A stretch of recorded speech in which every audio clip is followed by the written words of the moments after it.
Même anniversaire, elles veulent un cadeau en or.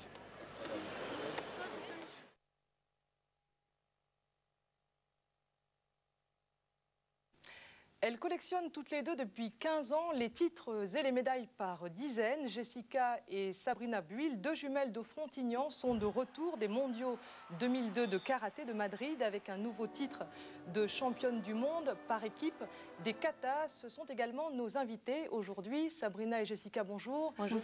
On vient de voir ces images assez étonnantes parce qu'on vous voit sauter de joie au moment où l'arbitre, après la finale, vous désigne comme championne, comme si c'était la première fois que ça vous arrive. Alors en fait, ce qui s'est passé, c'est que le Japon était 14 années d'affilée champion du monde, en parlant des féminines. Donc on a réussi pour la première fois, il y a 2 ans à Munich, avec une autre partenaire, on a réussi à battre le Japon pour la première fois. Donc là, comme on a changé 1 mois et demi avant des championnats du monde, on a changé de coéquipière encore une fois. Donc ça a été un peu le stress à bord et puis ça a été vite. Donc on était super contente de pouvoir les battre, surtout 3 drapeaux à 0. Et puis ça coïncidait aussi, Sabrina, avec votre anniversaire à toutes les deux. Oui, tout à fait. 2 jours avant, le 20 novembre, on a fêté notre 22e anniversaire. Donc c'est vrai que comme cadeau d'anniversaire, c'est vraiment super. On ne pouvait pas demander mieux que ça. 22 ans et 15 ans de karaté. On va montrer quelques images des katas. C'est une discipline du karaté que vous avez choisi donc, depuis que vous pratiquez cette discipline. Expliquez-nous en quoi ça consiste, vos passages exactement.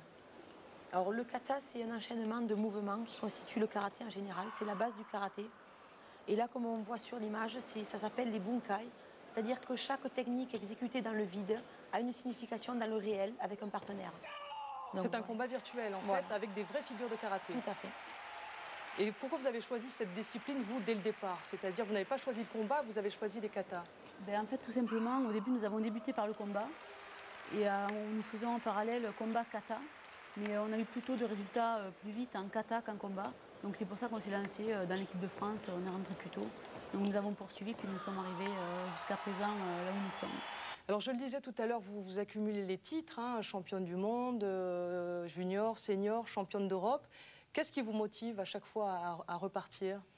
Le plus pour nous, c'est de faire le doublé à chaque fois. C'est-à-dire qu'une fois, c'est bien, mais je pense qu'un vrai champion, c'est pas de faire qu'une fois le titre, mais de le renouveler. Et le plus dur, c'est pas de gagner pour la première fois, mais de renouveler son titre par rapport au...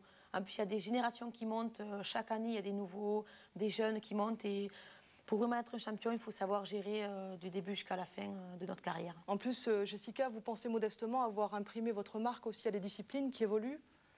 Oui, tout à fait. C'était la synchronisation au départ, c'est peut-être plus physique aujourd'hui? Alors maintenant, c'est plutôt tout ce qui est synchronisation, mais aussi en étant féminine. Le point positif, je dirais jusqu'à présent, ce qui nous a permis d'arriver là, c'est la puissance, la rapidité et la tonicité que certaines filles n'ont pas jusqu'à présent. Donc le karaté féminin est en train d'évoluer comme dans beaucoup d'autres sports. Ça devient beaucoup plus physique qu'auparavant. Par contre, c'est toujours pas une discipline olympique, le karaté. La France arrive en tête des médailles aux mondiaux, mais vous ne ferez peut-être jamais les Jeux olympiques. C'est sûr, ça pour nous, c'est bon, on espère depuis 15 ans, mais c'est vrai que pour nous, aller au-delà d'un championnat du monde, c'est bien. Mais pour sportifs qui ne rêveraient pas d'aller aux Jeux olympiques un jour ou l'autre, c'est vrai que pour nous, c'est très frustrant. Et j'espère qu'un jour, il n'y a pas de raison que notre sport devienne olympique. Et sinon, votre prochaine échéance, c'est un championnat d'Europe, je crois? Oui, ça se fait début mai à Brême, en Allemagne. Bon, j'espère qu'on vous reverra tout simplement à cette occasion-là. Merci beaucoup. Merci. Le Canal...